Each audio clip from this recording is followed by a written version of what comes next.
오늘 우리 주시는 우리 하나님의 말씀은 로마서 15장 13절입니다. 제가 한 절만 읽겠습니다. 소망의 하나님이 모든 기쁨과 평강을 믿음 안에서 너희에게 충만하게 하사 성령의 능력으로 소망이 넘치게 하시기를 원하노라. 아멘. 소망의 하나님 해서요. 성경에 보면은 사랑의 하나님, 긍휼의 하나님, 자비로우신 하나님, 이렇게 하나님을 표현한 많은 말씀들이 있습니다만은 소망의 하나님 하는 이 표현은 성경 전체에서 오늘 읽었던 이 본문에 딱 한 번 나옵니다. 소망의 하나님 이렇게 표현한 것은 로마서 15장 13절에 밖에 없습니다. 굉장히 은혜로운 말씀이죠. 소망. 하나님께 소망을 두고 사는 사람은 그 마음에 늘 기쁨과 평강이 넘칩니다. 성실과 인내함으로 이깁니다. 하나님께 소망을 두고 사는 사람은 또 낙심과 포기를 하지 않습니다. 절망하지 않습니다. 자, 마찬가지로 부모와 자식 관계도 똑같습니다. 부모는 자식한테 소망을 갖고 있죠. 그래서 내 자식이 어떤지 간에 낙심하거나 포기하지 않습니다. 저는 그 부모와 자식 간의 어떤 사연 중에 전 경북대 총장이었던 박찬석 총장 그 이야기가 최고의 사연이 아닌가 이런 생각이 늘 듭니다. 참 대단한 부모님이고 또 그 총장님도 대단한 분이시고 경남 산청이라고 하는 곳은 전 가보진 않았는데 굉장히 이렇게 빈촌이라 그래요. 굉장히 어렵게 사는 동네인데 그러니까 그 총장님 그 집도 과거에 그 돼지가 그 집 재산 목록 1호였다 그러니까 돼지 한 마리 있었다 그럽니다. 그게 얼마나 가난했습니까? 그런데 그 아버지가 부모님이 옛날에 이제 무학 공부를 안 하신 그 한을 자식한테 풀고 싶은 마음에서 자식에 대한 그 정성이 좀 특별했던 것 같습니다. 그래서 중학교 들어가면 대구로 유학을 보내고 대구 중학교 다니고 1학년 때 68명 중에 1학기 학기말고사를 쳤는데 68등 꼴등을 했다 그럽니다. 성적표를 부모님한테 갖다 드리기가 뭐 해가지고 위조를 한 겁니다. 긁어가지고 68등을 1등으로 딱 바꿔가지고 그래서 갖다 드렸는데 그냥 그렇게 생각하고 드렸는데 그 아버지가 그걸 보고 그냥 이래 계셨는데 동네 어른들이 와가지고 찬석이가 대구 가서 공부를 잘했는가 이래 물으니까 1등 했다 카르네 그랬어요. 1등 했는데 왜 가만히 있느냐 잔치라도 해야 되지. 그러니까 그 아버지가 그 재산 목록 1호 돼지를 잡아가지고 동네 잔치를 한 거예요. 이렇게까지 일이 커질 줄 몰랐는데 그냥 꼴등 했는데 1등으로 바꿔서 그냥 드렸는데 이게 돼지를 잡을 정도로 그때 굉장한 충격을 받고 열심히 공부를 하고 대학 교수가 되고 45살 되는 해 아들이 중학교 다닐 쯤에 그때 이제 고향에 부모님 집에 갔다가 이것이 생각이 나가 이야기를 하려고 아버지 그때 제가 1학년 때 대구 중학교 처음 와가지고 68등 중에 우리 그 돼지 잡았을 때 사실은 가는데 내 알고 있다 그만해라 네 아들 듣는다 그러더라고요. 그때 그 아버지의 그 마음 참 굉장히 좀 눈물겹도록 야, 이 부모님 마음이 이렇구나 하는 생각이 들었다 그러죠. 이게 바로 소망입니다. 그래서 저도 이렇게 생각하면서 참 그 부모님 대단한 분이시다. 실제로 1등을 했다 할지라도 참 그러기가 힘드는데 그 아들이 꼴등을 위조해가 1등으로 바꾼 걸 알면서 잔치를 그냥 돼지 잡아가 결국 그 아들은 1등 한 겁니다. 나중에 대학 총장까지 되고 대단한 부모입니다. 우리 자식이 이기는 부모 없다 그러죠. 그 차이가 뭔 줄 압니까? 자식은 부모에 대한 소망이 없거든요. 부모는 자식에 대한 소망을 갖고 있기 때문에 소망을 갖고 있는 쪽이 집니다. 흔히 자기 자식을 우리가 이렇게 표현할 때 우리 애는 공부를 안 해서 그렇지 머리가 좋다 그래요. 우리 애가 원래 착한 애인데 친구 잘못 사귀어서 저렇다. 이거 지존파 옛날에 희대의 잔인한 살인마 지존파 두목의 어머니가 했는 말입니다. 우리 애는 원래 착한 애였다 그래요. 세상 사람들이 다 잔인하다 살인마다 그래도 그 어머니 눈에는 착한 아이입니다. 소망이 있으면은 포기 안 합니다. 늘 기대합니다. 소망이 안. 그래서 우리 하나님은 참 저같이 못난 사람을 오늘까지 지켜주시고 은혜 가운데 함께 해주셨던 이유는 하나님은 우리에게 소망을 갖고 계시거든요. 그러니까 나는 부족하고 아무것도 아니고 못났는데 죽을 죄인인데 아버지 하나님이 보실 때는 아이라는 거예요. 제일 귀하다는 겁니다. 앞으로 얼마든지 1등 인생이 될 수 있는 아이라고 하나님은 기대를 합니다. 그래서 용서하시고 참으시고 기다리시고 도와주시고 만들어 오셨던 거예요. 소망의 하나님이기 때문에. 그래 하나님은 늘 집니다 우리한테. 왜 그러냐니까 우리는 하나님한테 대한 소망이 없어요. 하나님은 우리에 대한 소망을 갖고 계시기 때문에. 저는 존 뉴턴 목사님 나 같은 죄인 살리신 주 은혜 놀라워 그 찬송 어메이징 그레이스 이 찬송을 만들었던 존 뉴턴이라는 분은 노예 상인이었습니다. 노예선 선장이었어요. 제가 그 이야기 한번 했는데 제가 노예선에 간 영화를 한번 본 적이 있습니다. 한 10여 년 전에.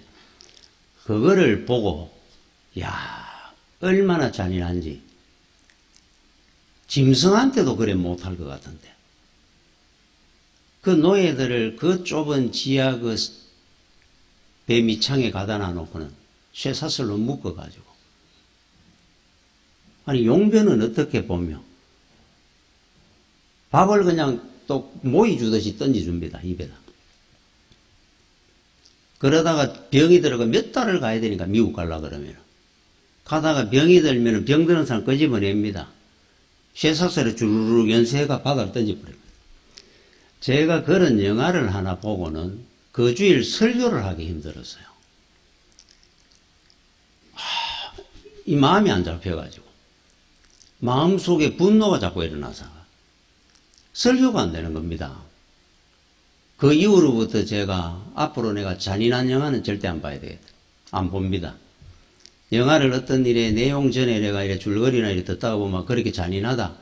살인 이런 이야기 안 봅니다, 저는. 도움이 안 된다, 이래가지고. 그 계기가 노예선 이야기 영화를 보고 시작을 했어요. 거기에 노예선에 선장을 했다는 겁니다, 이 사람이. 인간도 아닙니다. 그런데 하나님은 그에게 소망을 갖고 계셨기 때문에 포기를 안 하셨어요. 이분은 평생을 그 이후에 하나님의 영광을 위해 살았던 목사가 됩니다. 소망의 하나님이 그를 붙들어 주셨기 때문에. 그래서 우리는 늘 마음에 우리 자신이 절망하거나 포기하지 않는 이유가 하나님이 나를 포기하지 않기 때문에. 그거를 어떻게 우리가 압니까? 하나님이 나를 사랑하신다. 하나님이 나를 포기하지 않으시고 늘 기대하고 계신다. 그걸 우리가 어떻게 알았습니까? 오늘 여기 말씀해 보니까 믿음 안에서 하는 거예요. 믿기 전에는 몰랐습니다. 여러분 이사야 43장 1절에 이런 말씀이 나옵니다. 야곱아 너를 창조하신 여호와께서 지금 말씀하시느니라. 이스라엘아 너를 지으신 이가 말씀하시느니라. 너는 두려워하지 말고 내가 너를 구속하였고 내가 너를 지명하여 불렀나니 너는 내 것이라. 하나님이 우리한테 하시는, 저한테 하는 말, 너는 내 거다. 하나님의 것이 잃어버릴 리가 있습니까? 잘못될 리가 있겠어요? 하나님이 다 결정한 겁니다.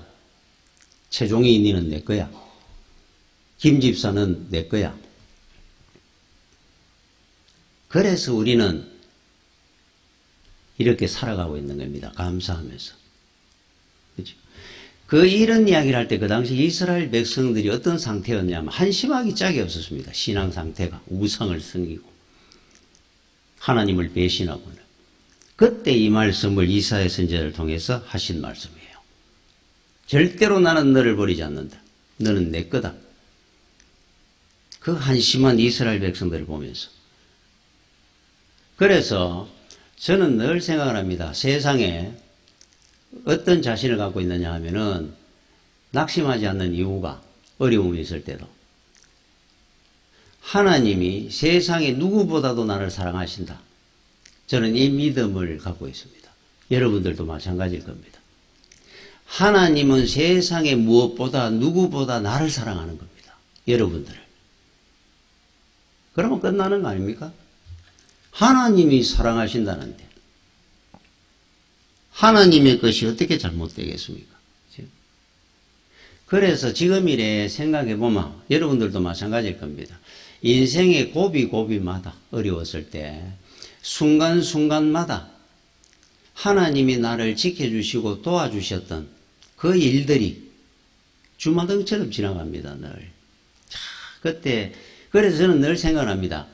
이런데도 어떻게 하나님이 살아계신다는 것을 모를 수 있겠느냐. 이 상황에 살아계신 하나님이 아니라면 내가 어떻게 그 순간을 피할 수 있었겠느냐. 그 생각이 늘 듭니다. 하나님은 살아있습니다. 그래서 저는 그 순간들을 모면하고 살아온 겁니다. 그 고속버스 빗길에서 빙빙빙빙 돌기도 했고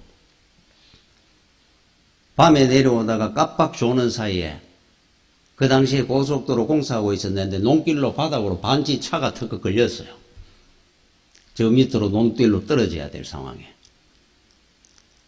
거기에서 뒤로 억지로 차를 막 공회전함이 나와가 억지로 빠져나온 적도 있고 깜빡했으면 떨어졌을 건데 거기서 어떻게 눈 떴고 거기서 브레이크를 어떻게 잡았는지 잠이 얼마나 왔는지 저는 브레이크 잡은 기억이 없습니다.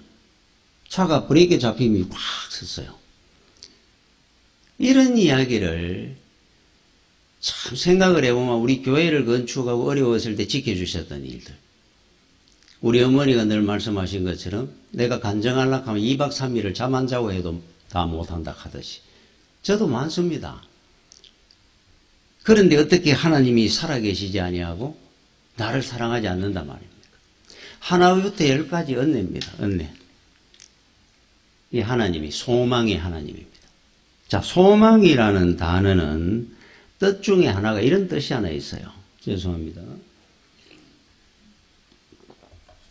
카살, 이게 어리석다 하는 뜻입니다. 카살, 소망이라는 단어의 원뜻의 그대로 풀이하면은 어리석다 하는 뜻이 하나 있어요. 이게 그런데 우리가 지금 생각하니까 카살 그러면은 우리 입장에서 안 믿는 불신자들을 보고 하는 말 같잖아요. 참 안 믿는 저 사람들은 어리석구나. 그게 아니고 불신자들이 우리를 보고 하는 말을 표현입니다. 이게. 우리가 예수 믿는 우리를 안 믿는 사람들이 보고 저 사람들 참 어리석기 짝이 없다 한다는 거예요. 이게 가살입니다. 여러분들이 예수를 믿는데 여러분들을 보면서 안 믿는 사람들이 너 왜 그렇게 하느라고 예수 믿느냐. 이해를 못하겠다. 이 말을 우리가 듣는다는 겁니다. 대표적인 사람이 사도 바울입니다. 감옥에 붙들려 들어갈 때 베서도 총독이 신문하면서 이런 말을 했습니다. 네가 공부를 너무 하더니만은 네가 미쳤구나 이겠어요. 미쳤다 소리를 들은 겁니다. 우리 믿음의 조상들이 다 들었던 이야기입니다. 참 네같이 어리석은 인간이 어디 있느냐? 네 미쳤구나. 이게 가살입니다. 가살. 예수를 믿으니까 안 믿는 사람들이 우리를 이해를 못하는 거예요.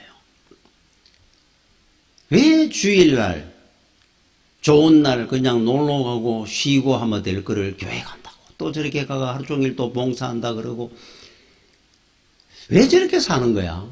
이게 가살입니다. 그들은 이해를 못합니다. 그러면서 우리 조상들부터 우리는 믿음을 지키고 살은 거예요. 세상의 것을 보면서 고개를 돌리고 사는 인생들처럼 자기들은 보이는 겁니다. 여러분, 그 상은 큰 장사꾼은 중국 사람들이 큰 장사꾼이 많다 그래요. 그 상은 지금 난장의 이익보다 그 사람과의 관계를 더 중요시 여긴다 그럽니다. 그 상들은. 이 말이 뭐냐 하면은 손해 볼 때도 있어요. 그러면 손해를 보면서도 줍니다. 당고를 만드는 겁니다.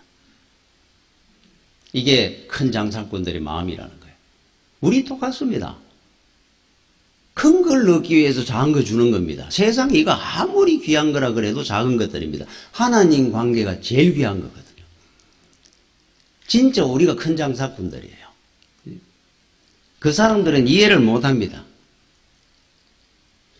하나를 주고 열을 얻는 방법을 그들은 몰라서 그래요. 여러분, 제가 한번 옛날에 한 시를 하나 읽어드린 적이 있는데, 우리 경주채 씨의 시조, 고운, 최치원의 그 한 시가 있습니다. 고든 길 가려거든 어리석어야 하지요 하는 제목의 한 시가 있어요. 이건 최치원이 그 당나라 유학가가 25세 지은 시입니다. 그 이후에 관직을 평생 안 했습니다, 이 사람은. 제가 한번 짧습니다, 시치가. 어려운 때 정좌한 채 장부 못됨을 한탄하나니 나쁜 세상 만난 걸 어찌하겠소. 모두들 봄 깨꼬리에 고운 소리만 사랑하고 가을 매 거친 영혼은 싫어들 하오. 세파 속을 헤매면 웃음거리 될 뿐 고든 길 가려거든 어리석어야 하지요. 장한 뜻 세운들 어따 말하고 세상 사람 상대해서 무엇하겠소. 이 제목이 고든 길을 가려고 하면 어리석어야 된다는 거예요. 세상 거 다 얻고 누리고 즐기고 그러면서 내가 고든 길 못 간다는 겁니다. 장부의 뜻을 못 이룬다는 겁니다. 학자의 길을 못 간다는 거예요. 25세 이 시를 쓰고 이 길을 실제로 살았던 사람입니다. 세상 유혹을 뿌리치면서 그 대단한 학자가, 그에 비하면 우리는 하나님을 믿는 성도들인데 장부의 길 무슨 뭐 학자의 길 그래가 잠시 사는 인생길이고 우리는 영원한 길을 가는데 우리가 세상의 것과 흥정해 가면서 혼합해 가면서 살아가 되겠느냐 이 말이에요. 우리 정말 고든 길 가는 사람들이지 않습니까? 그래서 세상의 것 누리려고 그러다가 영원한 거 잃는 것이 제일 어리석습니다. 여러분, 성경의 바리새인들이 우리 주님에게 질문을 하는 내용이 나옵니다. 천국이 어디 있습니까? 천국은 언제 임합니까? 하나님 나라는? 그때 우리 주님의 답 중에 하나가 천국은 여기 있다 저기 있다 하니 네 마음속에 있느니라. 그러면서 나중에 뭐라고 말씀했냐면은 누가복음 17장 32절에 로세처를 기억하라. 로세처. 로세처를 여러분 아시죠? 소돔 고모라가 불심판을 받을 때 뒤돌아보지 말고 가라 그랬는데 가족들이 다 빠져나오는데 혼자 뒤돌아봅니다. 세상 인연을 못 끊어가지고. 로세처를 기억해라. 세상과 함께 가려고 하면 이 길 못 가는 길이다. 천국의 길은. 그 뜻입니다. 그래서 여러분, 세상과 흥정하며 사는 인생들이 아닙니다, 우리는. 한 길 가는 사람들이에요. 우리 교단에 아주 큰 교회가 하나 있는데, 교회가 건축을 했습니다. 그 교회가. 오래전에, 백수십억을 들여가지고, 그 당시, 요즘 말하면 배는 더 들어야 될 겁니다. 그렇게 건축하려고 그러면. 그 당시 오래전에, 백수십억이 들었는 건축비를 가지고 지었으니까.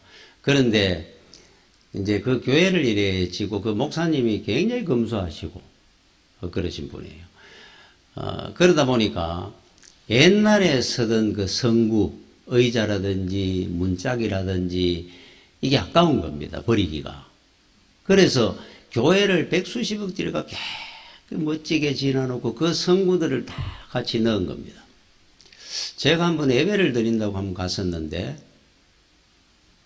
여러분 집을 이사를 가서 여러분 새 집을 가면은 새 집에 맞는 가구라든지 소파라든지 이런 걸로 넣어야 될 거 아니에요. 옛날에 쓰던 집에 그 낡은 뭐 다리 부러진 식탁 이런 걸 갖고 들어가면 새 집 헌집 만드는 거잖아요.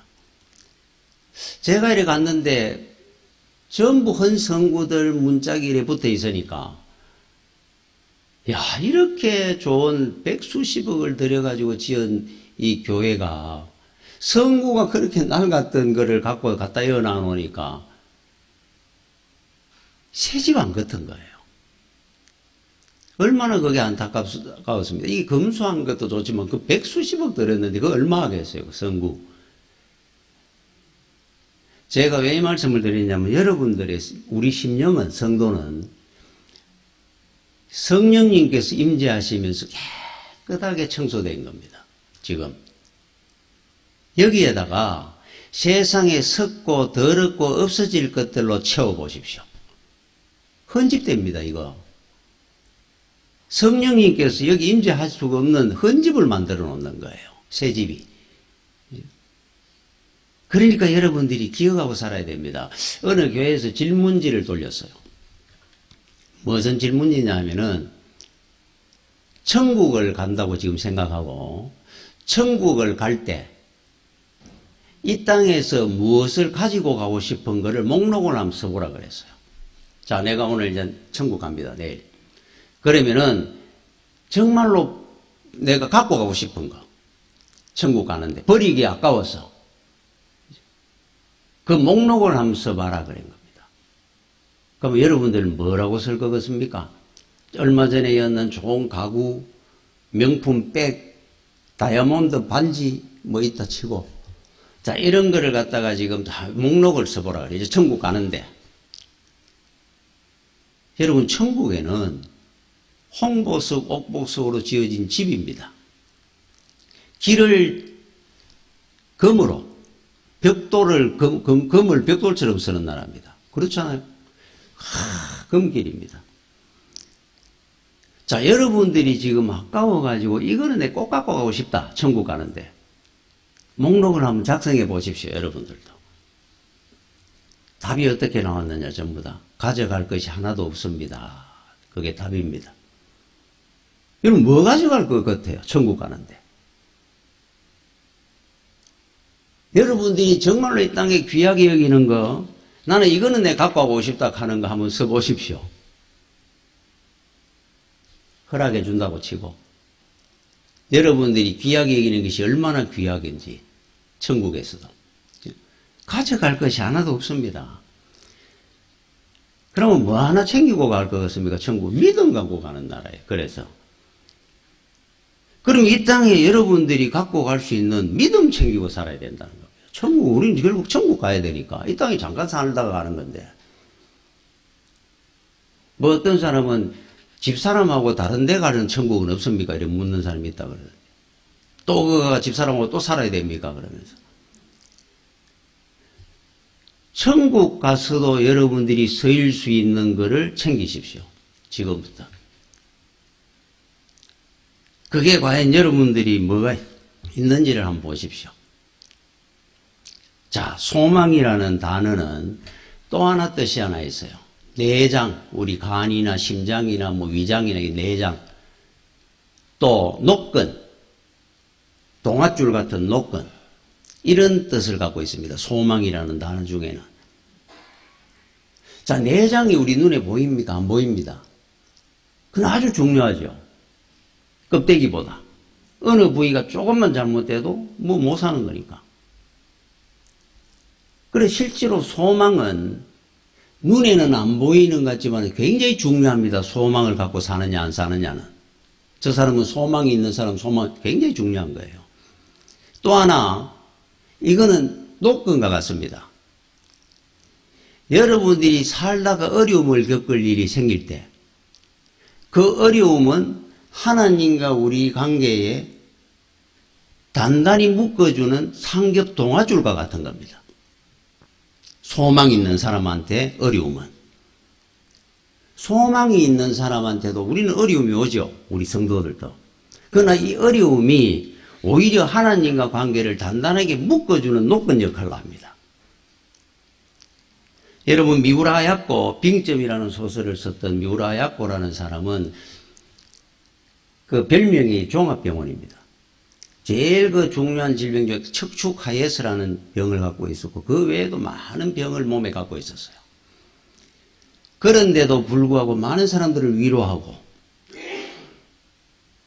그랬던 사람이잖아요. 그 마음에 평강과 은혜가 넘쳤던 소망의 하나님을 바라보고 살았으니까. 자, 그런데 저는 그런 생각을 합니다. 미우라 야꼬한테 그런 건강의 어려움이 없었다면은 과연 그 사람이 그렇게 성숙한 믿음의 성도가 될 수 있었을까? 그렇지 않다고 나는 생각합니다. 그 어려움이 있었기 때문에 오히려 더 하나님과 단단하게 묶어지는 녹건이 된 거예요. 미우라 야꼬한테는. 그것과 같습니다.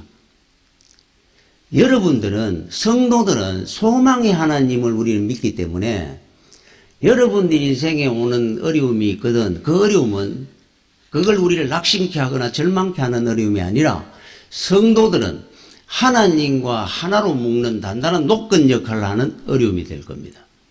그것 때문에 우리는 하나님과 더 가까워졌어요. 하나님은 더 깊이 알게 된 겁니다. 그렇죠? 그게 소망입니다. 소망.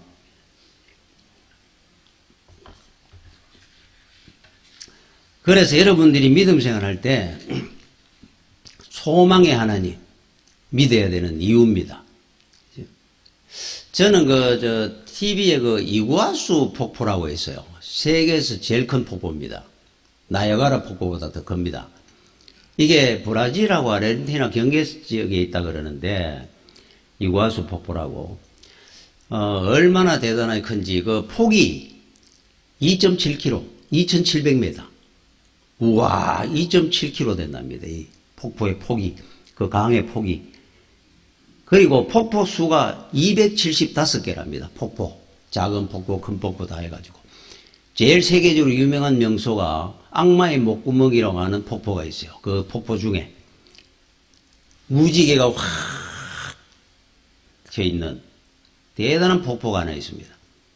그 이름이 악마의 목구멍. 그래, 악마의 목구멍은 막 화려하고 황홀하고 대단한 겁니다. 원래 악마의 목구멍은.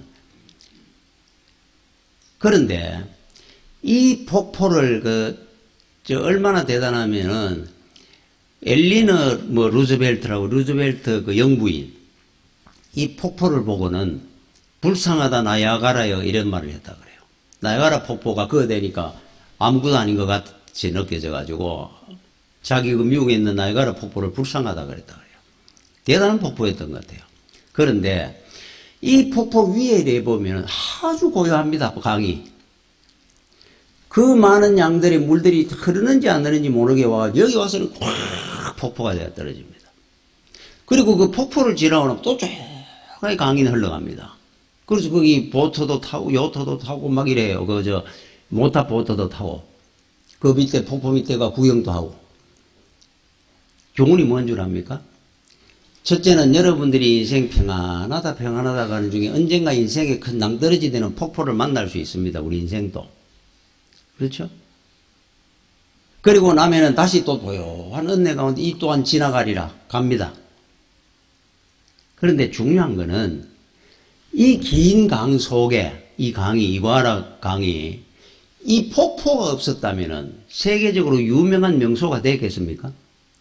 그만한 강들은 많습니다. 미시시피 강부터 해가지고 미국에도 세계적으로 유명한 강들은 이 폭포가 있기 때문에 이구아라 강이 유명해진 명소가 될 거잖아요. 저는 그런 생각을 합니다. 우리 인생에 여러분 인생의 폭포를 만납니다. 누구나. 그거 여러분 절망하거나 두려워하지 말고 그런 인생의 폭포가 있기 때문에 우리는 하나님의 은혜를 더 사모했고 더 많은 간정을 가지고 사는 거예요. 폭포 없는 인생이 내가 그냥 쭉 평안하게 가는 강이 되면은 그게 무슨 대단한 강이겠습니까? 중간에 폭포를 끼우고 사는 겁니다. 저는 그런 생각을 합니다. 이런 것도 한번 겪어봐야지. 저는 늘 그런 생각을 합니다. 그렇게 살아왔던 사람들 한번 보십시오. 사도 바울이라든지 다니엘이라든지 사드락 메삭 아벳느고라든지 사자굴에 떨어지는 폭포를 만나고 용광로에 들어가는 폭포를 만나고 그 사람들은 모르드게는 그냥 사형틀에 매일 뻔한 폭포를 만나고 그러니까 여기 성경의 인물이 됐고 조상이 됐고 우리는 그분들을 보며 은혜를 받는 거잖아요. 야, 그런 간정이 어디 있습니까? 그만한 간정의 인생의 폭포를 만난 사람들이거든요. 이 사람들은. 이구하라 폭포 같은. 여러분 인생의 폭포를 두려워하지 마십시오. 그 폭포가 있기 때문에 여러분 인생은 더 아름답고 더 복되게 사는 겁니다. 간정거리도 많고 할 말도 많지 않습니까? 그죠? 여러분 제가 마지막으로 하나 말씀드릴게요. 앞으로 올 한해 이제 다 지나갔습니다. 다음 주는 이제 새 신년주일이 시작됩니다. 내일 모레면은 송구 영신예배를 드립니다. 여러분 토마스 모어라는 영국의 유토피아라는 그 책을 썼던 유명한 정치인, 인문주의자, 그러면서도 경건한 기독교인이 있었습니다. 토마스 모어. 이 사람이 1535년에 반역죄로 화형을 당해서 처형을 당했습니다. 그런데 이 사람이 화형 처형을 당하는 그 재판을 당할 때 재판장이 사형을 언도를 하는데 너는 화형에 처한다. 그러면서 마지막 최후 진술할 기회를 준 겁니다. 마지막으로 할 말이 있느냐 물었어요. 그때 토마스 모어가 이런 말을 했습니다. 성경에 보면은 스데반을 사도 바울이 죽였습니다. 사도 바울이 정은혜가 죽였거든요. 그런데 내가 믿기는 하늘나라에서 스데반과 사도 바울이 모여서 얼마나 행복하게 주님 앞에서 살겠습니까? 그처럼 오늘 당신은 나한테 사형 선고를 내리지만은 당신도 빨리 예수를 믿고 먼 훗날 하나님 앞에 가서 스데반과 바울처럼 우리가 만나서 행복하게 영생할 수 있기를 바랍니다. 재판장 보고 했어요. 그때 재판장이 다시 이런 마음이 뜨거워질 거 아니에요. 자기는 사형 언도를 내리는데 나는 당신에게 사형 선고를 했는데 당신은 어째서 내게 이렇게 놀라운 은혜로운 말을 할 수가 있습니까? 그때 토마스 모어가 유명한 말을 합니다. 주님께서 내게 그렇게 하셨기 때문입니다. 그랬어요. 자, 올 한해 이제 다 갔습니다. 이제 새해를 맞습니다. 여러분이 사시는 동안에 낙심할 일이 있고 어려운 문제가 있거든. 앞으로 소망의 그리스도를 보고 나를 보시면 돼요. 소망의 그리스도를 보고 이웃을 보면 됩니다. 시험 들지 않습니다. 소망의 우리 그리스도를 보고 문제를 보시면 돼요. 절망하지 않습니다. 여러분 냉장고에 써붙여 놓으십시오. 그리스도를 보고 문제를 보자. 써붙여 놓으십시오. 그리스도를 보고 나를 보자. 이웃을 보자. 문제는 주님이 안 보여서가 문제지. 주님만 우리 눈에 보이면 토마스 모어가 화형을 당하면서도 재판장을 사랑할 수 있었던 것처럼 주님이 보이면 사랑하는 겁니다. 이웃을 보면. 앞으로 여러분이 살다가 큰 시험이 들고 어려운 문제가 있다고 생각합니까? 새해에도 그런 일이 혹 옵니다. 그럴 때는 승리하는 길이 하나 있습니다. 주님을 먼저 보면 돼요.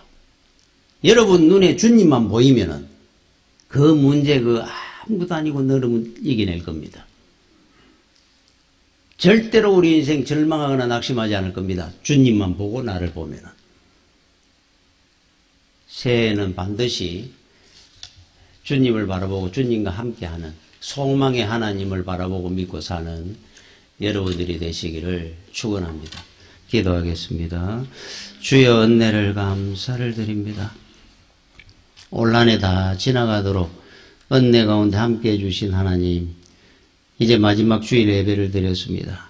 새해에도 은혜 가운데 시작하게 해주시고 우리 하나님 앞에 우리 주님을 바라보고 하나님을 바라보고 소망을 가지고 믿음으로 승리하는 우리 성도들 되도록 인도하여 주시옵소서. 예수님 이름으로 기도드립니다. 아멘.